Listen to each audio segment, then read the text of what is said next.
si tienen alguna duda, me consultan. Google y profe, y frenamos y vamos hablando. Comparto pantalla. Para.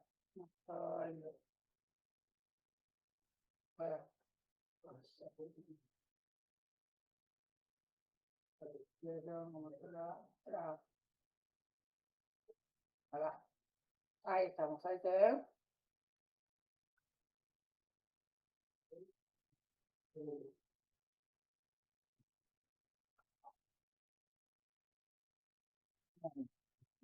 Voy a acercar un poco la cámara a ver si se escucha un poco mejor, porque siento que Sí, se sí, puede se escuchar ve, profe. bajito. Bien, perfecto. Bueno, entonces, ya con el módulo de anatomía radiológica vamos a empezar, bueno, como ven acá, con vaso, el día de basto, Z. Bien, entonces, siempre los mismos objetivos, el tema de conocer tanto la anatomía radiológica, las variantes anatómicas más frecuentes. A ver, perdón, abordamos uno.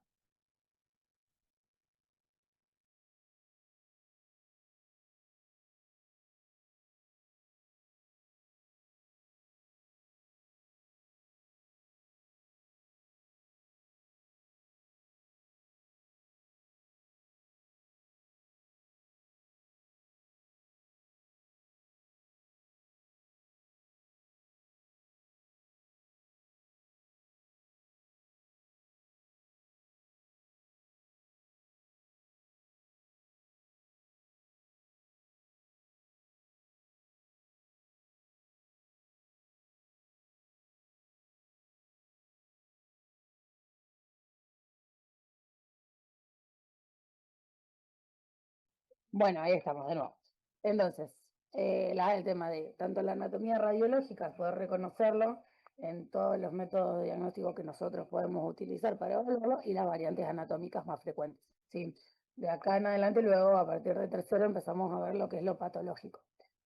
Pero bueno, entonces, siempre en esta primera etapa ustedes va a ir muy de la mano lo que hacemos desde el punto de vista de imágenes con la cátedra de anatomía normal, ¿sí? Porque estamos dando todo lo normal. Entonces ya saben que el vaso es un órgano sólido, que es, o sea, es componente del sistema hematológico y funciona tanto para la producción y el almacenamiento de las células sanguíneas. También actúa en parte de la respuesta inmune, o sea, de nuestro sistema inmune, como filtro para los patógenos y la producción de anticuerpos. Además del tema del almacenamiento de los glóbulos rojos y como parte de la hematopoiesis también, ¿sí? En la etapa de desarrollo fetal, sobre todo el principal responsable de la producción de los glóbulos rojos. En cuanto a lo que es la relevancia clínica, menciona el tema de las alteraciones en las funciones clínicas, pueden indicar enfermedades tanto hematológicas o infecciones, ¿sí? La imagenológica, o sea, lo que nosotros vamos a lograr ver, sobre todo cuando vemos alteraciones a nivel del vaso, puede ser para evaluar tanto lo que sea traumas, bueno, la esplenomegalia, que puede llegar a tener cierto impacto en esta parte, que es la función del vaso debido a la esplenomegalia, y otro tipo de trastornos. Y también, ya yendo más adelante, le digo, se hablará en tercero, en cuarto, cuando hablemos patología. Bien, entonces, como dijimos antes, es un órgano sólido que tiene forma de cuña y que lo vamos a encontrar en un hipocondrio izquierdo, ¿sí? Alojado por debajo de la cúpula diafragmática izquierda. Tiene esta forma así como en forma de cuña, valga la redundancia, porque se aloja justamente en la fosa diafragmática. Se extiende principalmente hacia lo que es epigastrio y se encuentra protegido y cubierto sobre todo por los arcos costales posteriores, sobre todo del noveno al onceavo, ¿sí? Por lo tanto, también es un órgano que puede ser altamente traumatizado, con frecuencia traumatizado, en caso de tener lesiones en este sector. Es suave, es altamente vascularizado y tiene una tonalidad, bueno, púrpura oscura, debido a, obviamente, al aporte sanguíneo que tiene. Bueno, acá un poco más de la anatomía, fíjense, presenta dos caras, ¿sí? Una que es diafragmática, que es esta que es más lisa, y la cara visceral, que es donde presenta el hilio, donde vamos a tener el ingreso de todo lo que es el paquete vasculonervioso, ¿sí? Generalmente tiene en el adulto mide aproximadamente hasta 12 centímetros de longitud, sí, sobre todo lo medimos en ecografía, eh, y un volumen de 100 a 300 milímetros cúbicos. Pero en pediatría, eso sí, son valores estandarizados y tenemos una tabla específica porque van variando dependiendo la edad. Bien, acá tenemos algunos cortes para que ustedes vayan viendo. Entonces, eh, ¿qué dijimos? Hipocondrio derecho, sobre todo está, digamos, si lo hacemos en un corte axial, lo vamos a ver en posterior, ¿sí? Por debajo del diafragma, vemos que se encuentra el vaso con su cara diafragmática y su cara visceral. Y como mencionaba antes, tiene esa extensión hacia epigastrio, o mesogastrio, epigastrio, perdón, sí. Entonces está también en íntimo contacto con lo que es el estómago. También va a formar parte, digamos, de las características de su irrigación, esto mismo que estamos hablando. Y de la parte, digamos, hacia de la parte diafragmática y exterior, vemos cómo está en contacto con las costillas, ven los arcos costales, sobre todo posteriores, sí, como mencionaba antes, de la novena a la onceava. Bien, en la superficie visceral, fíjense que, bueno, estos son cortes axiales, yendo en descenso, si esto es algo más superior, acá estamos descendiendo un poco más. Fíjense incluso que en este corte que estamos viendo acá, se ve el paquete nervioso. Esta es la cara visceral, acá tenemos el hilio del vaso por donde entran las arterias, salen las venas y además la irrigación nerviosa, los ganglios. Fíjense cómo tiene sobre todo su superficie visceral, dependiendo obviamente el sector del abdomen donde esté, vamos a ver que está en contacto con el estómago, sobre todo lo que es la curvatura mayor, con lo que es la cola de páncreas, que también se encuentran en íntima relación e incluso a veces cuando se tiene que hacer procedimientos quirúrgicos, por ejemplo, resecar tumores de cola de páncreas, se reseca tanto lo que es el páncreas como en conjunto con el vaso, ¿sí? Porque es muy intrínseca la relación que tienen en este sector. Ahora lo vamos a ver sobre todo por el aporte arterial. Y luego también más hacia abajo lo que se dice, bueno, con la flexura esplénica del colon o el ángulo esplénico del colon, ¿sí? Colon izquierdo, venimos todo colon transverso, llega al ángulo esplénico y desciende. También está en contacto con esto. Esas son las relaciones anatómicas que presenta. Y ahora sí el tema de la irrigación y por qué es tan importante. Esto es un dibujo 3D, está muy bueno, pero fíjense, o sea, vemos las dos cosas acá. Vemos tanto lo que es la irrigación arterial como el drenaje venoso. Fíjense que la irrigación arterial está dada por lo que es la arteria esplénica. La arteria esplénica es rama de cuál. Bueno, lo dice ahí. Es el tronco celíaco, ¿sí? Entonces recuerden que el tronco celíaco nos va a dar, acá fíjense, cuando sale la arteria, además de darnos la gástrica y la hepática, nos da la arteria esplénica. La arteria esplénica tiene todo este recorrido tortuoso que vemos acá hasta llegar al hilio del vaso. Generalmente se bifurca un poco antes, incluso se llega a ver las bifurcaciones antes de que ingrese en el vaso. Ahora, todo este recorrido tortuoso que está haciendo la arteria esplénica es porque está en íntimo contacto con la superficie, o sea, con la cara superior de páncreas, ¿sí? Y esta es la que le da toda, fíjense cómo se ven todas estas pequeñas ramitas rojas pequeñas, ¿ven? ¿Cómo van? Esas son las arterias penetrantes del páncreas. Entonces, el páncreas también está irrigado por esta misma arteria. Entonces, la intrínseca relación que presentan el páncreas y el vaso. Y además, obviamente, bueno, su relación con tanto lo que es el hígado y el estómago por formar parte del tronco celíaco en sí. Bien, perdón. El drenaje venoso, lo mismo, pero de manera contraria. O sea, comienza, recuerden que siempre viene la arteria y la vena juntas, ¿sí? Y va a drenar de la misma manera, recibir los mismos afluentes y de forma contraria ir en forma retrógrada, ¿sí? Donde drena la arteria y la vena esplénica, fundamentalmente en la vena mesentérica superior. Y con la mesentérica, o sea, en realidad se une con la mesentérica superior, que es esta vena que viene de acá, se une con la esplénica y forman la vena porta, ¿sí? Que es la que va a ingresar a, al hígado. Luego de eso va a desembocar en la circulación sistémica en la vena cava inferior, que lo tenemos acá, a través de las venas suprahepáticas. Este dibujo 3D es muy, ¿no? Es medio un matute, pero si lo van siguiendo y le van prestando atención, fíjense que se notan todos. Incluso acá está bien diagramado toda la rama de la arteria, o sea, de la aorta, de la vena cava, y vemos la porta, y bueno, todo el lío de lo que es el sistema digestivo en sí. Bueno, y por último lo que son los linfáticos, sí, que o sea, drenan principalmente hacia los ganglios linfáticos del vaso, obviamente, que están en su cara visceral también, junto con el paquete vasculonervioso, o sea que sobre todo están en el ilio. Desde allí van hacia lo que es la línea pancreatoesplénica, ¿sí? Que o sea, va drenando de nuevo medialmente, ¿sí? O sea, lo que son los ganglios mesentéricos, y luego terminan en los linfáticos celíacos, ¿sí? Todo eso drena en el conducto torácico. Bien, y ahora, de cuanto a variantes anatómicas, dos o tres palabritas, es una clase relativamente corta base. El más frecuente de las variantes anatómicas se lo conoce como vaso accesorio de la esplenúncula. Si alguno tiene una tomografía o ha visto tomografía, es muy frecuente de informarla o ver lo que está informado.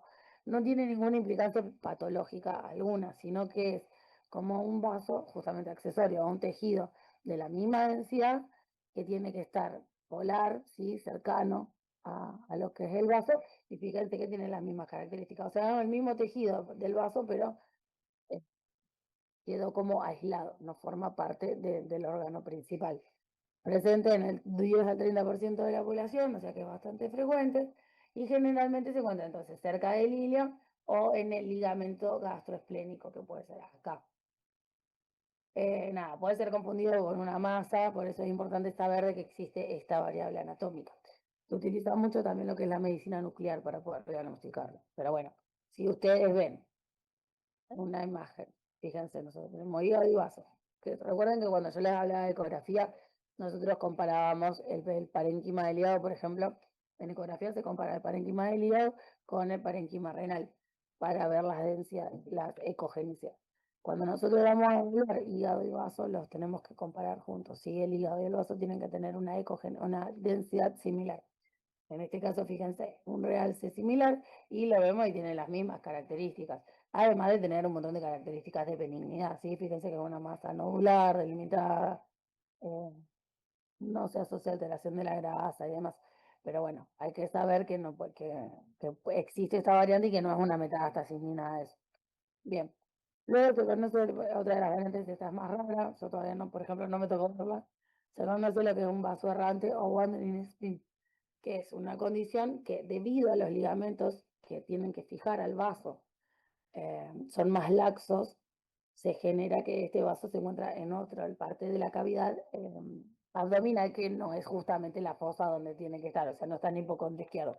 Generalmente ven mesogastrio o hipogastrio incluso. Y la poliesplenia, que es, bueno, por ejemplo, fíjense que incluso acá lo tenemos del lado derecho, ¿sí? Eh, ¿qué es lo que pasa? Esto generalmente es cuando se hace como una siembra de tejido, o sea, siembra de las células esplénicas en la cavidad abdominal. Generalmente también en vez de poliesplenia se le dice esplenosis, y generalmente se asocian frecuentemente o a alteración, por ejemplo, a traumatismos, ¿sí? A politraumatismos, o pacientes que haya tenido alguna herida, lesiones a nivel de lo que es el vaso en sí, entonces eso produce una siembra, o lo que vemos en este caso, que es la heterotaxia. Que la heterotaxia es como una condición donde hay muchas variantes anatómicas dentro del organismo del ser humano. Entonces fíjense como en este caso tenemos un hígado que está del lado izquierdo, múltiples vasos del lado derecho, ¿sí? Y así puede haber otro tipo de patologías. Eso es la heterotaxia, si no son generalmente variantes anatómicas únicas. Entonces recuerden que la poliesplenia puede ser o en heterotaxia o por algún antecedente traumático que tenga el paciente. Bien, y por último la esplenia, que es como una ausencia congénita del vaso y puede ser parte también de lo que es el síndrome de heterotaxia que hablábamos antes. Lamentablemente, como tiene un rol fundamental en nuestro organismo el vaso, cuando los pacientes sufren de asplenia, generalmente pueden tener mayor riesgo de infecciones graves, ¿sí?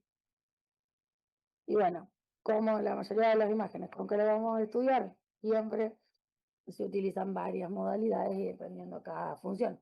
La ecografía, entonces, es la primera línea, siempre lo que hablamos, la eco es primera línea, más barata, más disponible, más rápida. ¿Cuál es la desventaja?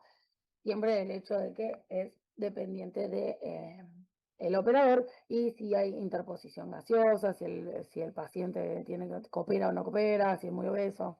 Bien, entonces acá, por ejemplo, vamos a ver distintos tipos de imágenes. Generalmente esto es lo que se ve, sí. Nosotros, para ubicarnos, buscarnos, nosotros vamos bien a lo que es hipocondrio izquierdo, casi posterior, sí, cerca del lumbar, y colocamos el traductor de manera longitudinal, sí. Una vez que llegamos ahí, se logra ver generalmente el vaso y el riñón izquierdo. Para ver el vaso no hay que solicitarle al paciente ni que inspire ni nada, sino que solamente nos colocamos y esperamos que descienda, porque desciende solo con la respiración diafragmática. Una vez que lo vemos, vamos a ver esto, y siempre cerca se ve el polo superior del riñón izquierdo. También acá, por ejemplo, vemos otra patología, ya no normal, sino de las variantes anatómicas. Tenemos un vaso accesorio, sí, que fíjense, proximal al vaso, vamos a ver una imagen nodular pequeñita, cercana al ligamento. Entonces, eso es un vaso accesorio. Y la esplenomegalia, que en este caso, bueno, se ve, fíjense que supera el tamaño del riñón, pero para poder verlo bien, en realidad lo tenemos que medir y poder diagnosticarlo. Recuerden que en un adulto tiene que ser mayor a 13 generalmente. Después, bueno, la tomografía, que se utiliza mucho, sobre todo en las lesiones, en pacientes con politraumatismo, en infecciones o masas, ¿sí? También se utiliza para la estadificación en lo que son pacientes con linfoma u otro tipo de neoplasia. Cuando nosotros hacemos un paciente, por ejemplo, con un antecedente de un traumatismo o politraumatismo, nosotros lo que vamos a hacer es un protocolo que es trifásico, se dice. Nosotros lo que hacemos en el protocolo trifásico es, ¿para qué? Es un protocolo que se hace porque nosotros sospechamos lesiones internas, sobre todo a nivel abdominal, o las queremos descartar. Entonces, por ejemplo, no es un paciente con un accidente de alto impacto, sí, se va a hacer un trifásico entero. Y en el caso del abdomen, ¿qué hacemos? Una obtención de las imágenes sin contraste, seguida de esa se hace una fase arterial y luego de la fase arterial una fase venosa. En la fase sin contraste nos va a permitir ver calcificaciones o elementos extraños, podemos llegar a ver sangrados, ¿sí? Hemoperitoneo, si es un trauma grave, pero el arterial es el que más nos va a ayudar para que nosotros podamos definir, por ejemplo, si hay algún sangrado activo, signo de sangrado activo, ¿sí? Y en el venoso es más para equilibrio y ver, digamos, si se ve algún tipo de lesión, infarto, traumatismo, si pinta o no pinta, si hay alguna parte que está comprometida. Ahora bien, lo que tienen que ver acá, más que nada para destacar, que a veces le va a pasar de que van a ver imágenes que aún sin siendo protocolo, sale en una fase arterial y vamos a ver el vaso que tiene este aspecto, que es un aspecto asebrado. Eso es característico del vaso por su típica, por la irrigación que tiene, ¿sí? Pues es fisiológicamente típico del vaso. Pero solamente se ve en la fase arterial. Entonces, lo que a nosotros, si no conocemos esto, nos va a dar una sospecha de que puede ser un trauma, porque sabemos que el vaso en realidad tiene que tener la misma densidad que el hígado. Entonces, si tienen que estar así isodensos ambos. Y en este caso, el hígado todavía también, siendo una fase arterial, está medio pintando, pero no vemos esto. Y vemos estas rayas, así que se ven en el vaso, uno podría sospechar que es algo patológico, pero no. O sea, es el realce normal en una fase arterial de vaso. Bien, y la resonancia magnética, obviamente siempre de mayor complejidad, no utiliza radiación, es buena para la caracterización de los tejidos blandos y los vasos, ¿sí? Sobre todo linfomas, hemangiomas, lesiones vasculares, eso nos ayuda mucho. Y los que le mencionaba antes, justamente la medicina nuclear, se utiliza para evaluar el esplenúnculo o los infartos esplénicos. Disculpen. Bien, ¿alguna consulta?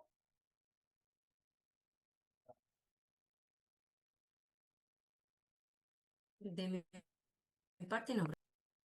Bueno, chicos, cualquier cosa me escriben al mail. Creo que nos